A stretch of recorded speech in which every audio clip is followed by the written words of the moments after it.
Good morning everyone. Today we are going to start this new chapter, that is salt analysis. तो ये chapter ऐसा है, इसमें आपको बहुत सारा पेशेंस का जरूरत पड़ेगा, ठीक है. But this chapter is not like कि एक शॉट में आप बैठ के इसको पूरा खत्म कर सकते हैं, ठीक है. It requires a lot of effort or a lot of time. Okay. तो इस चैप्टर में आपको क्या करना पड़ेगा, बहुत ज्यादा एफर्ट डालना पड़ेगा, ठीक है. और रेगुलर बेसिस पे डालना पड़ेगा. एक ही दिन आप 10 घंटे बैठ के ये चैप्टर कंप्लीट नहीं कर सकते. चैप्टर का टेम्परामेंट अलग चाहिए होता है इस चैप्टर के लिए. So what I was thinking कि इस चैप्टर को हम छोटे छोटे पोर्शंस में डिवाइड करके then for each and every portion will have short classes, और फिर आप अच्छे से उस पोर्शन को रिवाइज करो पूरे दिन, उसको अच्छे से मेमोराइज करो. फिर next day will move on to next class. Is it okay with everyone? Hello? Everyone can tell their opinions. What do you feel? So I was thinking every day around 10 to 11 or 9:30 to 10:30, 1 hour short class we can have in the morning for salt analysis, and then whole day you have this to memorize whatever is taught in the class, ठीक है. So rather than एक ही दिन आपका पूरा syllabus खत्म हो जाए salt analysis का और फिर आप you just lie down किया, कुछ नहीं होने वाला. So it is better कि we divide it into small portions and then each and every portion you can memorize, ठीक है. Actually this is how it was taught to us. हम लोग को जब salt analysis पढ़ाया गया था तो this chapter went for around 2 months, और 2 महीने तक पढ़ाया गया था ये चैप्टर. मतलब वीक में जैसे आप लोग का क्लास होता है, वीक में 2 क्लासेस ऐसे ही चलता था, और 2 महीने तक बस यही चला था सॉल्ट एनालिसिस. लेकिन फिर because it was very slow तो हम लोग बहुत अच्छे से सब चीज मेमोराइज करके फिर सारे रिएक्शंस हम लोग के दिमाग में थे, ठीक है. So that's what I was thinking कि हम लोग शॉर्ट क्लासेस लेंगे और थोड़ी फ्रीक्वेंसी ज्यादा होगी क्लास की. मतलब एक दिन आज एक क्लास, फिर अगले दिन दूसरा class, so that everything is well digested in the memory, ठीक है. Okay, so let us start this chapter. So salt analysis. Salt analysis में basically हम लोग क्या करते हैं, हम लोग के अंदर एक salt होता है, उसकी हम लोग cations और anions को find out करने का कोशिश करते हैं. इसके अंदर कौन सा cation है, कौन सा anion है, ठीक है. तो salt comprises of 2 things, cations and anions.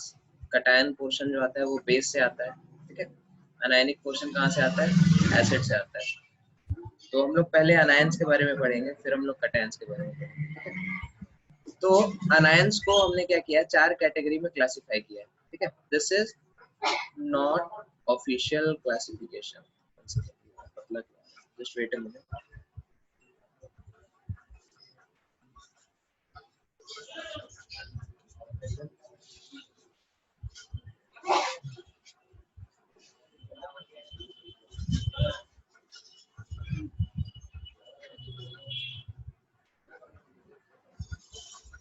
ठीक है. So this is not official. This is not official classification, ठीक है. This is not something that is universally accepted classification. Anions का, cations का जो classification होगा that is universally acceptable. उसका standard मतलब procedure है. Group 1 के cations, Group 2 के cations, 3 के cations, 2A, 2B इस तरह से, ठीक है. But for anions there is no such standard procedure.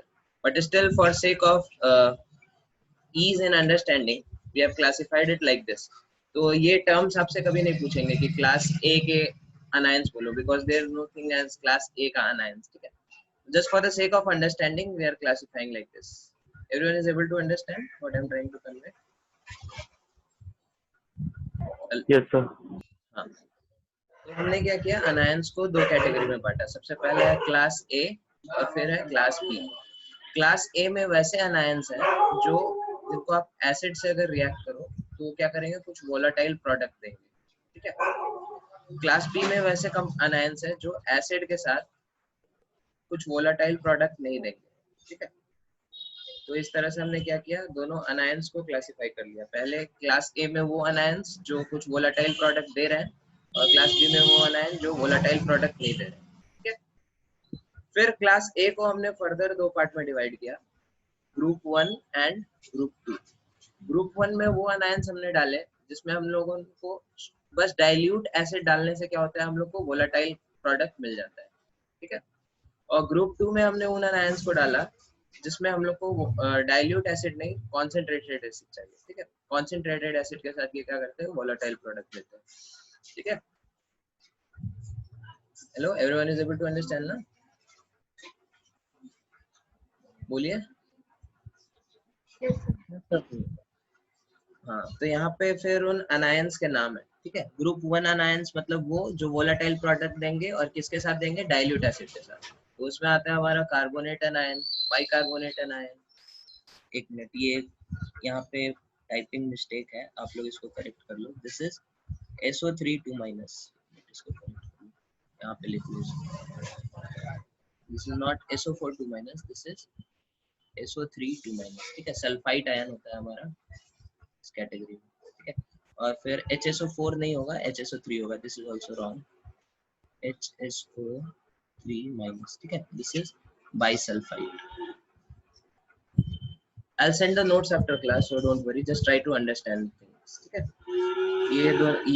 ये सारे हमारे अनायंस होते हैं जो डाइल्यूट एसिड के साथ वोलेटाइल प्रोडक्ट देते हैं। जैसे कार्बोनेट हमारा CO2 गैस देगा, बाइकार्बोनेट भी CO2 गैस देगा, सल्फाइड हमारा SO2 गैस देगा, बाइसल्फाइड हमारा SO2 गैस देगा, सल्फाइड आयन हमारा H2S गैस देगा, H2O3 2-, दैट इज थायोसल्फेट। ये क्या देगा, SO2 का गैस देगा और सल्फर का क्या देगा, प्रेसिपिटेट देगा, ठीक है, कोलाइडल सल्फर। तो दिस इज H2O3 2-। इसके अलावा एक नाइट्राइट आता है, नाइट्राइट विल रिलीज NO2, ठीक है। तो ये सब हमारे क्या है, ग्रुप 1 के अनायंस है।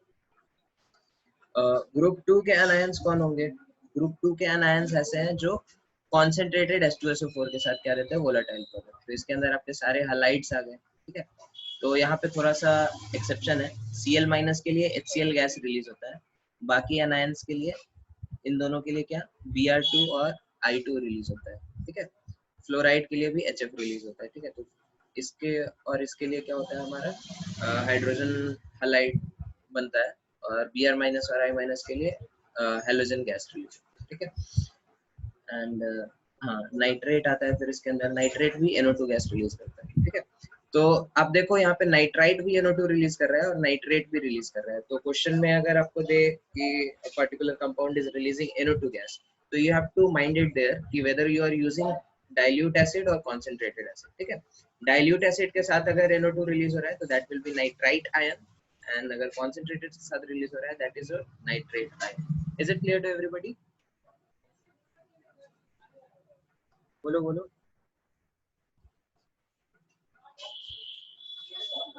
समझ में आ रहा है ना सबको? Then next thing is Yes, sir. हाँ, ऑक्जेलेट आयन। ऑक्जेलेट आयन क्या करता है, दो गैस रिलीज करता है, ये कार्बन मोनोऑक्साइड भी रिलीज करता है और कार्बन डाइऑक्साइड रिलीज करता है, ठीक है। This is oxalate ion. ये सब आपके ग्रुप 2 के कैटायंस हो गए। मतलब ये सब वैसे हैं जो वोलेटाइल कंपाउंड्स, वोलेटाइल गैसेस कुछ रिलीज करते हैं एसिड के साथ, ठीक है। फिर हम लोग क्लास बी में आ जाते हैं। क्लास बी में वैसे अनायंस हैं जो वोलेटाइल कंपाउंड रिलीज नहीं करते, ठीक है। तो फिर इसको हम लोग आइडेंटिफाई कैसे करते हैं? तो इसको भी हम लोग फर्दर दो कैटेगरी में बांटते हैं। पहला, those anions which are identified by their precipitates. So these do not release any gas, but they form some precipitates, right? For example, sulfate PPT बनाता है, phosphate PPT बनाता है, arsenate, arsenite, chromate, ये सब क्या है, हमारे क्लास बी ग्रुप 2 में आ जाएंगे, ग्रुप 1 में आ जाएंगे, because they are forming some precipitates, ठीक है, पीपीटी बनाते हैं। ग्रुप 2 में हमारे ऐसे अनायंस आएंगे which show some redox reactions, ठीक है। यहाँ पे कुछ रीडॉक्स, कलर चेंज वगैरह ये सब देते हैं। तो इसमें सबसे पॉपुलर है हमारे परमैंगनेट, क्रोमेट, सॉरी क्रोमेट का यहाँ पे फॉर्मूला गलत है, इट शुड बी CrO4 2-, ठीक है, एंड डाइक्रोमेट। तो ये तीनों हमारे ऐसे अनायंस है which are going to form give some redox reaction, ठीक है। इस स्लाइड में किसी को कुछ डाउट है?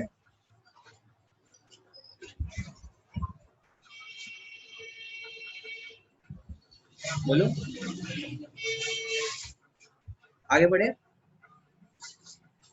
तो आप देखो, बहुत ज्यादा इंफॉर्मेशन इसमें आपको याद करना है, ठीक है। देखने के लिए बस एक स्लाइड है, लेकिन इस एक स्लाइड के अंदर भी बहुत ज्यादा इंफॉर्मेशन है। तो आप लोग अच्छे से जितने तक आप लोग इस चैप्टर के लिए क्या करो, जैसे ही एक स्लाइड आप पढ़ो, उसके बाद उस स्लाइड को क्या करो, क्लोज करके रिकॉल करो इस स्लाइड में आपने क्या क्या पढ़ा, ठीक है। क्लास ए पढ़ा, वोलेटाइल कंपाउंड्स, वोलेटाइल के अंदर कौन थे, डाइल्यूट एसिड वाले कौन कौन अनायंस थे, कॉन्सेंट्रेटेड वाले कौन कौन थे, कौन सा गैस रिलीज हो रहा था। तो this chapter is more of क्या बोलते हैं उसको, रूमिनेशन, ठीक है। Once you read the chapter, आपको उसको क्या करना है, बार बार अपने मेमोरी में उसको रिकॉल करते रहना है, ठीक है। Because this is the way our brain is designed. If any particular neuron you are recalling a particular memory again and again, then that becomes very much strong. और फिर एग्जाम में जब आपको याद करना होगा तो you will be able to recall because you have this habit of recalling things. तो ये चैप्टर आपको इस तरह से करना है, स्लाइड वाइज आपको पढ़ना है, एक बार में सारा स्लाइड पढ़ के फिर बुक उठा के सॉल्व करना है, वैसा नहीं, ठीक है। एक स्लाइड पढ़ो, इस स्लाइड में क्या क्या पढ़ा, पॉज करके आंख बंद करके सारा रिवाइज करो, ठीक है। फिर रिवीजन में कुछ आपके दिमाग में आएगा, कुछ दिमाग में नहीं आएगा, ठीक है। तो again you go through the slide, अच्छा ये चीज मेरा miss, then again close like this, ठीक है।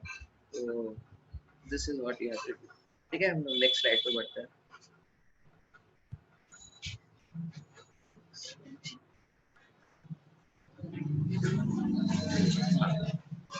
तो हमारे जो रिडॉक्स रिएक्शंस होते हैं वो बहुत सारे फैक्टर्स पे डिपेंड करते हैं, ठीक है। वो बहुत सारे फैक्टर्स पे डिपेंड करता है कि हमारा प्रोडक्ट जो बनेगा इस केस में वो क्या बनेगा, ठीक है।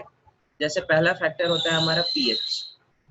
क्या हो रहा है, ये एक्स्ट्रा लाइन कहाँ से आ रहा है, ठीक है। पीएच क्या होता है, पीएच के बेसिस पे हमारे प्रोडक्ट्स बहुत हद तक वेरी करते हैं इन रिडॉक्स रिएक्शंस। जैसे क्लासिकल एग्जांपल है इसका MnO4- जिसका कलर होता है डार्क पिंक, ठीक है। लेकिन सेम कंपाउंड एसिडिक मीडियम में, बेसिक मीडियम में और न्यूट्रल मीडियम में क्या होता है, अलग अलग तरीके से रिएक्ट करता है, ठीक है।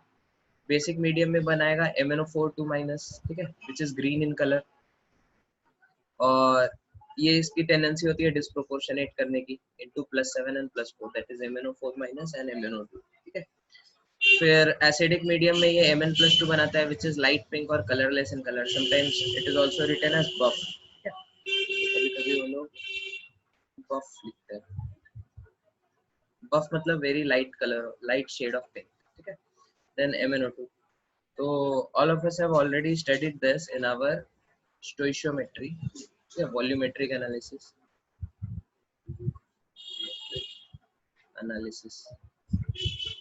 n फैक्टर क्या होता है इसका, बैन 153 होता है, याद है ना सबको।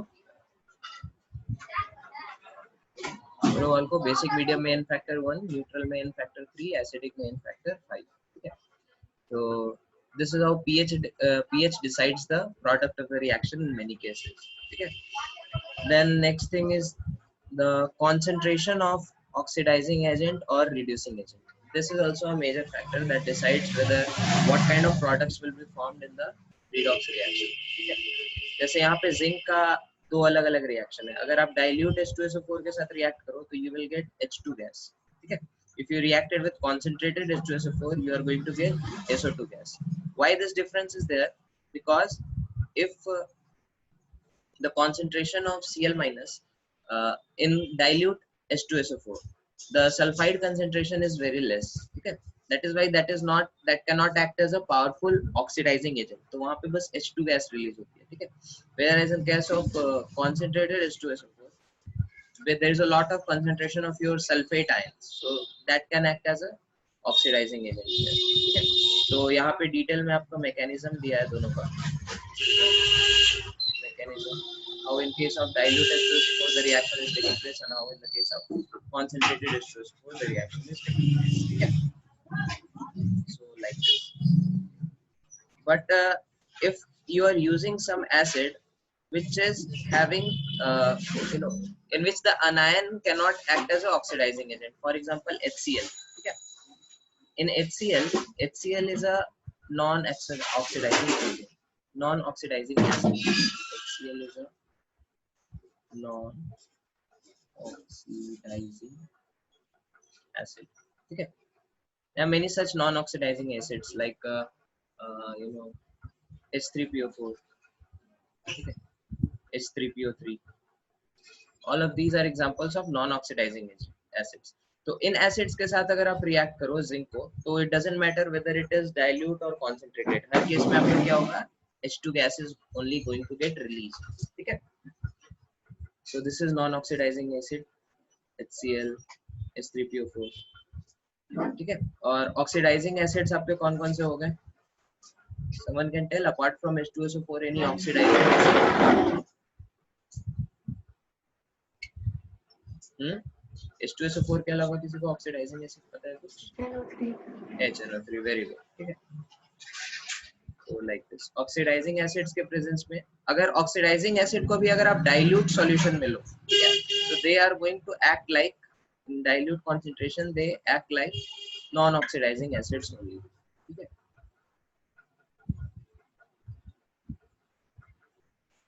Is this point clear to everybody? Hello.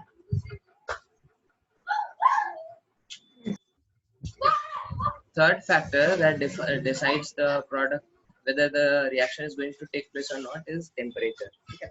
And this example already we have studied from class 8 only. We have seen this, that in case of reactive metals, if you react it with water, it can react even with a cold water.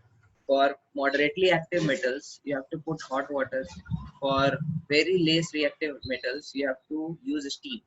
And for some metals, they don't react even with steam also. So like this. So here are some more examples: boron and silicon. They react with hot water. They do not react with cold water. And B2O3 SiO2. Okay. Okay. Should we move on? Here is an example. Yes, sir. Here is an example of oxidizing acid. Oxidizing acids is concentrated H2SO4, concentrated HNO3. Now HNO3 is a very powerful oxidizing agent. Is very powerful oxidizing agent. Okay. Because it is very powerful oxidizing agent, even in very dilute concentrations, it can act like a oxidizing acid. Okay. Even in very dilute concentration, it can act like a oxidizing acid. And examples of HNO3 reactions we are going to see in the next slide. Okay. तो इस slide में किसी को कुछ doubt?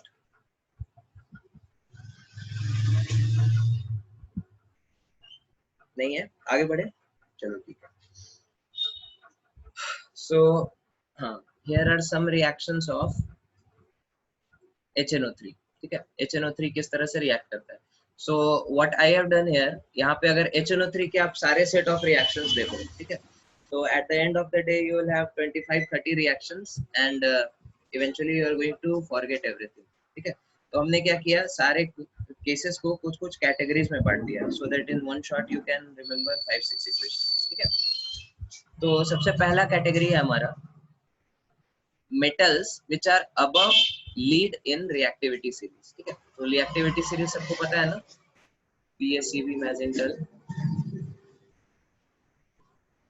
हाँ.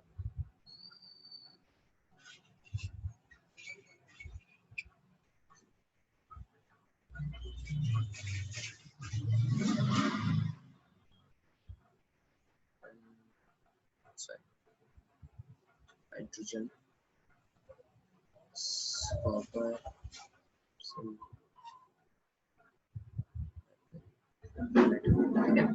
तो इसमें जो लीड के ऊपर जो मेटल होंगे, ठीक है, metals which are above lead, tin से लेके बाकी ऊपर, लाइक दिस. तो यूजुअली हम लोग ये तीनों एग्जांपल देखते हैं, SN, ZN. तो लीड के ऊपर जितने मेटल्स होंगे उनको अगर आप कॉन्सेंट्रेटेड HNO3 से रिएक्ट करो तो NO2 गैस रिलीज होगी. अगर डाइल्यूट HNO3 से करो या फिर हॉट डाइल्यूट से, ठीक है, तो sometimes dilute will be written, sometimes hot dilute will be written. तो hot dilute means you have to understand that concentration is medium. Okay? So in that case, laughing gas N2O is going to get released, and in very dilute solutions or in cold dilute solutions, you are going to get HN3, NS3. Okay? And this NS3 can further react with HNO3 and it can form this compound. Okay? So this way, just if you remember this thing, then actually you are remembering 9-10 equations. Okay? 9-10 different equations you can just memorize by this trick. Okay? एक ही category में आपका क्या हो गया, सारे reactions cover हो गए।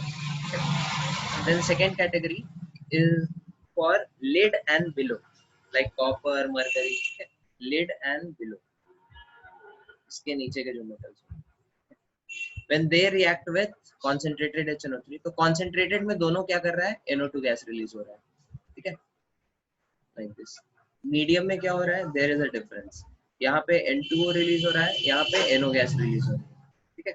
and for very dilute these do not show any reactions, ठीक है, because these metals are very less reactive, lead के नीचे वाले these are less reactive, and that is why in very dilute concentration they are not going to show any reaction, okay? So there will be no reactions, okay?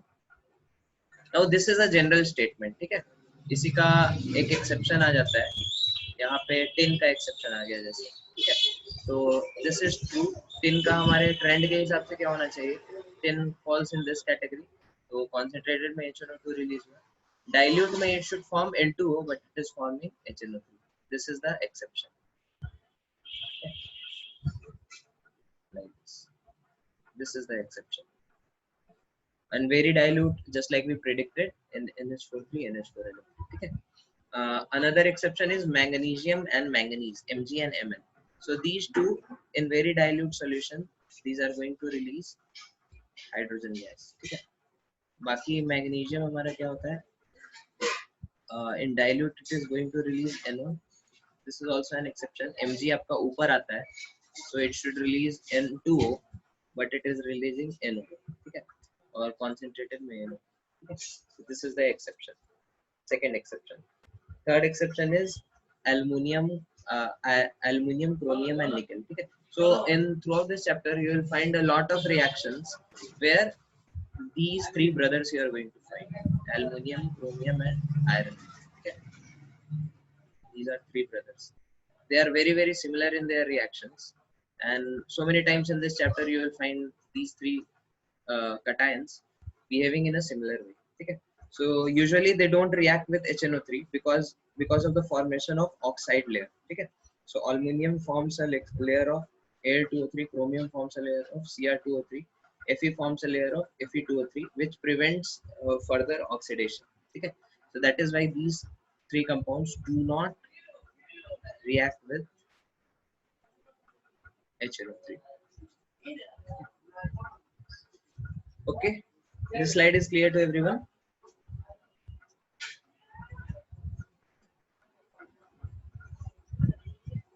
Any doubt in this?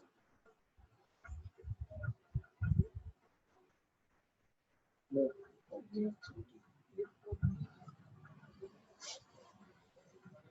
Okay. Another exception to this rule is gold and platinum, okay?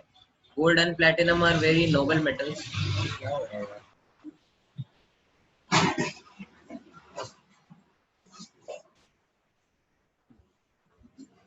gold and platinum are noble metals, so they do not react with HNO.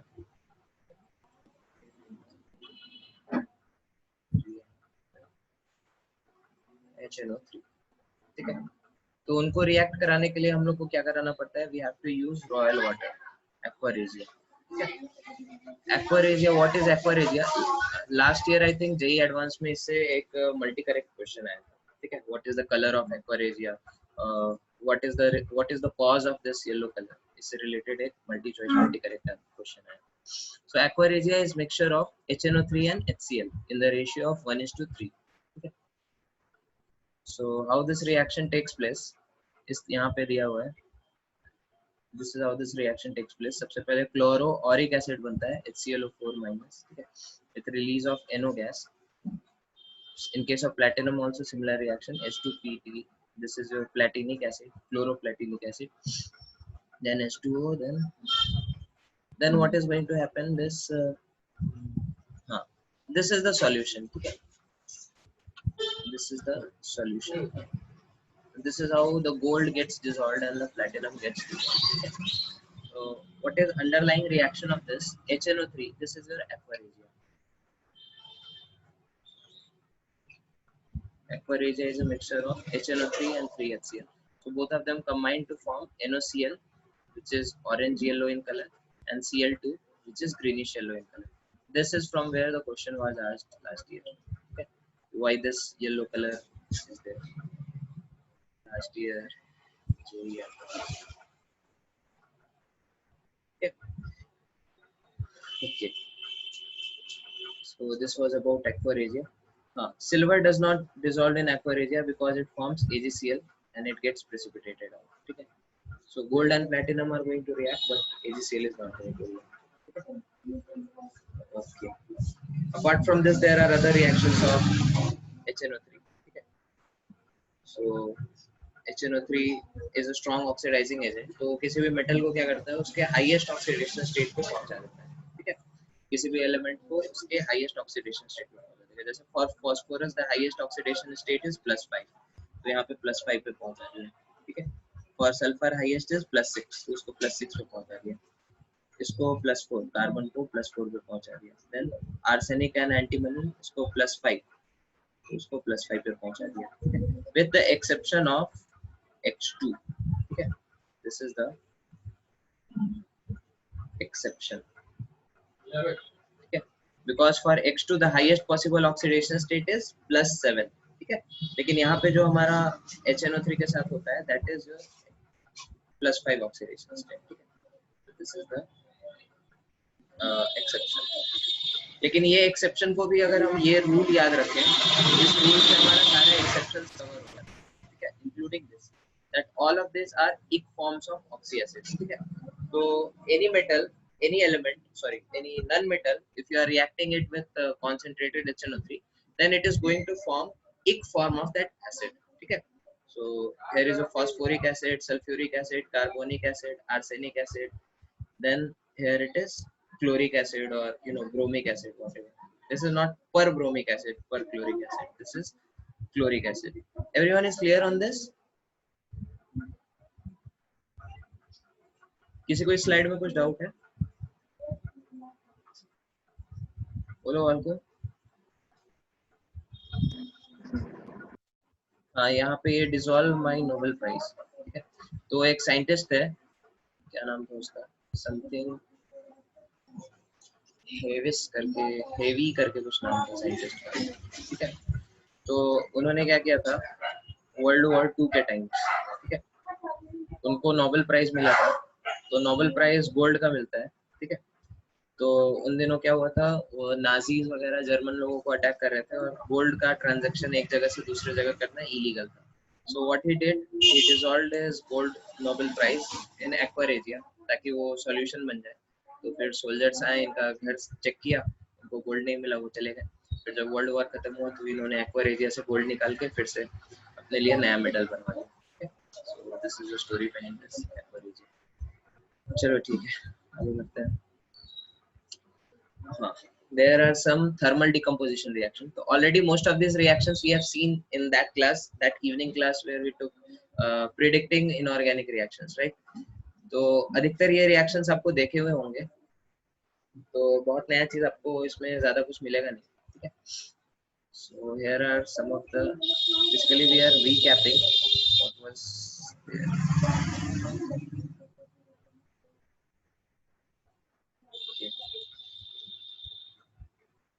तो सबसे पहले हम लोग thermal decomposition देखते हैं ammonium salts का. ठीक है. तो इसको हम दो कैटेगरी में बांटते हैं. First, in which it is not clear, so it is written that anionic part is strongly oxidizing. ठीक है. तो this is the type A. Type A में हम क्या करेंगे, ऐसे अमोनियम सॉल्ट्स को हीट करेंगे जिसका अनायनिक पार्ट क्या है, स्ट्रांगली ऑक्सीडाइजिंग. ठीक है. ऑक्सीडाइजिंग मतलब या तो पर मैग्नेट या फिर क्रोमेट, डाइक्रोमेट, ऐसे. ठीक है. जैसे यहाँ पे देखो आप, डाइक्रोमेट ऑक्सीडाइजिंग पार्ट. ठीक है. NO2, this is also oxidising. Nitrate oxidising. Chlorate oxidising, perchlorate oxidising. Iodate oxidising, periodate oxidising. ठीक है. So in this case, what is going to be the reaction? ठीक है. So this is very famous reaction, volcano reaction. we have discussed it many times. यहाँ पे क्या होता है, orange solid होता है हमारा ammonium dichromate का. If you heat it, you'll get nitrogen gas, you'll get Cr2O3 and RH2O. So यहाँ पे figure में आप देख सकते हैं, this is your greenish Cr2O3 getting formed. Okay. This is the orange region where this NH4 whole 2 Cr2O7 is getting burned, and there is a lot of gases coming out.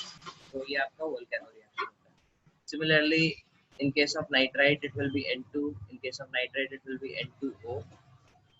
If you heat it strongly above 300 degrees Celsius, then this N2O is going to break, okay, into N2 and half of oxygen. Okay. This is above 300 degrees Celsius. Then another reaction, N2 plus Cl2 plus O2, N2 plus I2 plus O2. This is I2. These are going to be your reactions. Okay. Okay. So here mechanism is given. That is not very important. So you can just skip it for now. इसको बस आप लोग ये equations को याद रखिए, ठीक है? यहाँ पे एक रूल फॉलो होता है, that is something called as your average rule. इससे आप प्रेडिक्ट कर सकते हैं नाइट्रोजन का कौन सा कंपाउंड इधर बनेगा, वो हम लोग अगले स्लाइड में देखेंगे, ठीक है? इसमें किसी को कुछ डाउट है इस स्लाइड में? You have to memorize these things, ठीक है? नहीं, okay. Then this is type B. Type B में हम लोग ऐसे अमोनियम सॉल्ट्स को डील करेंगे जिसका anionic part is not a strong oxidising agent. Anionic part strong oxidising agent नहीं है, तो नाइट्रोजन हमारा अमोनियम सॉल्ट्स में क्या होता है, NH4+, ठीक है? यहाँ पे नाइट्रोजन का ऑक्सीडेशन स्टेट क्या है?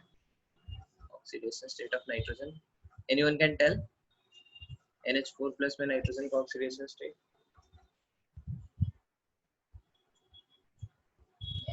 बोलो को.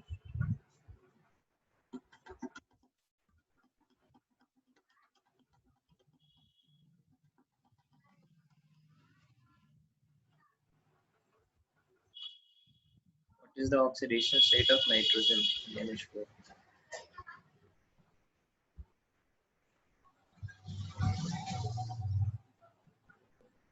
क्या हो गया वो? ऑक्सीडेशन स्टेट भी भूल गए क्या? बोलो बोलो. -3 करेक्ट, ठीक है? इतना टाइम क्यों लग रहा है? So oxidation state will be -3, ठीक है? ओके, तो यहाँ पे आपका अनायन क्या है? Anion is not a strong oxidising agent, तो क्या करेगा? हमारा जो प्रोडक्ट बनेगा उसमें भी नाइट्रोजन का ऑक्सीडेशन स्टेट क्या होगा? -3 ही होगा, ठीक है? अनलाइक द प्रीवियस केस में हमारा क्या हो रहा था? Anion was a strongly oxidising part, तो अमोनियम का NH4+ में नाइट्रोजन का ऑक्सीडेशन स्टेट क्या है? -3. लेकिन हमने इसमें जो डाला, इसको जो हीट किया, तो anion is a strong oxidising agent, ठीक है? तो इसलिए इसने नाइट्रोजन को हायर ऑक्सीडेशन स्टेट्स पे पहुंचा दिया. जैसे in case of nitrogen it is 0, इस case of N2O it is +1, ठीक है? तो यहाँ पे because anion is a strong oxidising agent, तो हमारा ये चीज पॉसिबल हो पाया, ठीक है? Whereas in the next case हमारा anion is not a very strong oxidizing agent, तो हमारा प्रोडक्ट में भी नाइट्रोजन क्या रहता है? -3 में ही रहता है, ठीक है? तो हर केस में यहाँ पे क्या करना है आपको? अमोनिया बना देना है. Ammonia ammonia ammonia ammonia ammonia, ठीक है? This is going to be the product because the anion is not a strong oxidizing agent. Is it clear to everyone? बाकी अनायनिक पोर्शन का आप देख सकते हैं, ठीक है? Cl- का H बाहर निकल जाएगा, H2S. यहाँ पे H2CO3 बनता, लेकिन H2CO3 is very unstable, तो वो तुरंत H2O और CO2 में टूट जाता है. Then